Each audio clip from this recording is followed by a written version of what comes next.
এখানে ইয়েলো আর blue jersey পরে খেলছেন জুম্মা এফসি। অলরেডি 3-0 গোলে এগিয়ে এখানে জুম্মা এফসি। ইতিমধ্যে হেডারের মাধ্যমে মিডফিল্ড থেকে ট্যাকেল করার চেষ্টা, আবার 16 নম্বর জার্সির কাছে, উইঙ্গারের কাছে বল পৌঁছে গেছে। যারা ঘরে বসে এই ম্যাচটিকে দেখতে চান, সেটা আমাদের বিধায়ক ভগবানচন্দ্র দাস মহোদয়ের অ্যাকাউন্টে লাইভ টেলিকাস্ট চলছে, আপনারা দেখতে পারবেন। মাঠের অপর প্রান্তে ক্যামেরাম্যান বসে আছে, যারা এই লাইভটিকে সম্প্রসারিত করছে। এইবার কিক অফ করেছেন,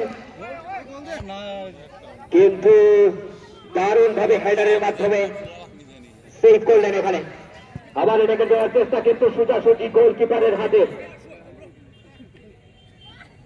আমরা মোটামুটি এই ম্যাচের বেশ অর্ধেক ম্যাচ এখানে সমাপ্ত হয়ে গেছে এবং 3-0 গোলে এগিয়ে কুমারঘাট টাচওয়ে রোড।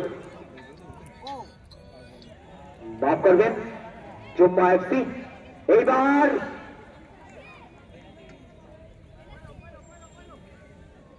এইবার এটাকে যেভাবে বলটা পেয়েছিল সে কিন্তু সেরকম কাজে লাগাতে পারেনি। বলতে বলতে মাঝমাঠ পেরিয়ে ডাউন দ্য লেফট থেকে আবারও আক্রমণে দেওয়ার চেষ্টায় কিন্তু সেই একগুচ্ছ আধিপত্য আমরা দেখতে পাচ্ছি জুম্মা এফসির প্লেয়ারদের পায়ের মধ্যে।